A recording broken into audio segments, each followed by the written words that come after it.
இங்க வந்து ஜெயிக்க முடியுமா? மந்திரம் எடுபடுமா? தந்திரம் எடுபடுமா?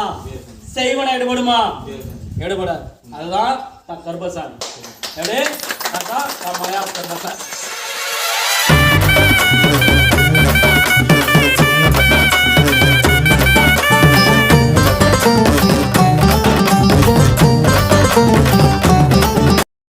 சார் வாழ்ந்தா அப்படிதான் வாழ்வேன், இல்லைனா வந்து இறந்துருவேன்.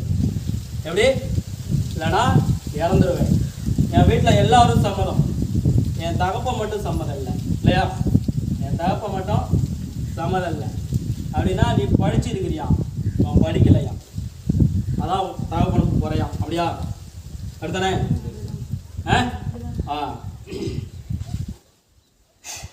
இது நான் டிசைட் பண்ண லைஃப் இல்லையா? நான் கொடுத்த லைஃப். அப்படிங்கும் போது அது இதாகுமா? ஆவார். உன் தகப்பனா மாதிரி வேலை என்னென்னமோ எல்லாம் பண்ணி பார்த்தேன், ஒன்றும் வேலைக்கு ஆகலை. உன் கடைசி நிமிஷம் வரலையும் பயம் இல்லையா? சப்போஸ் ஸ்டேஷனுக்கு போயிட்டா இப்படி ஒரு கேஸ் இது பண்ணிட்டா அப்படி ஓ நான் நின்று உனக்கு காப்பாற்றி கொடுக்குறேன். சின்ன பிரச்சனை வராது, சின்ன பிரச்சனை கூட வராது. நீ ஆலயத்தில் போய் சமயம் பிறந்த ஆலயத்தில் போய் தாலி கட்டிக்கோ, இது பண்ணிக்கோ அப்படின்னு சொல்லி சொன்னேன் இல்லையா? எப்படியாச்சு? முடிஞ்சா?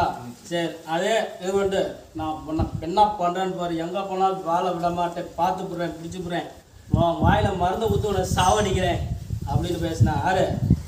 உன் தாவப்பேன் இல்லையா? இப்போ சரி முடிஞ்சிச்சா? ரைட். யார் சொன்னது? நான் சொன்னது. அப்புறம் அவனு சொன்னானா? அப்பேன் முடிஞ்சிச்சா? சரி ரைட்டு விடு.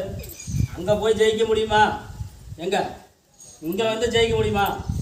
மந்திரம் எடுபடுமா? தந்திரம் எடுபடுமா? செய்வன எடுபடுமா? எடுபடாது. அதுதான் கருப்பசாமி. எப்படி? அதுதான் மயா கருப்பசாமி. புரியுதா? அதே போல உனக்கு நீ வந்து பட்டும் படாமல் தகப்ப பேசிடுறா இல்லையா? இன்னும் நீட்டாக பேசி ஒத்து வந்து இது பண்ணு வாழ்த்தணும் இல்லையா? அவன் வந்து உனக்கு ஒரு பற்ற அமைச்சு கொடுக்குறாங்க, கேள்விப்பட்டியா? அந்த அமைஞ்சிருச்சு, ஒரு பற்ற ஒன்று நான் அமைச்சு கொடுக்குறேன், அதை வச்சு இது பண்ணிட்டு முடிஞ்சிருச்சு, நல்லா இருந்தால் சரி, எனக்கு ஒன்றும் பிரச்சனை இல்லை. யார் சொன்னது? உங்கள் தாப்பேன். யாரால? என்னால? எப்படி? மாற்றி. இப்போ வந்து அடுத்து வந்து வாரிசு உடனே வந்து உனக்கு நிப்பாட்டி கொடுக்கப்படும் சொல்லி உத்தரவு கொடுக்குறேன். புரியுதா?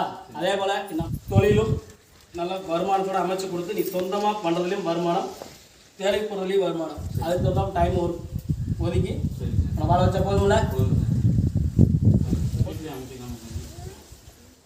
நான் ஏற்கனவே ஒரு உத்தரவு சொல்லியிருக்கேன் இல்லையா? உனக்கு திருமணம் ஆனோன்னு தான் எல்லாமே நடக்கும்னு சொல்லியிருக்கேன்.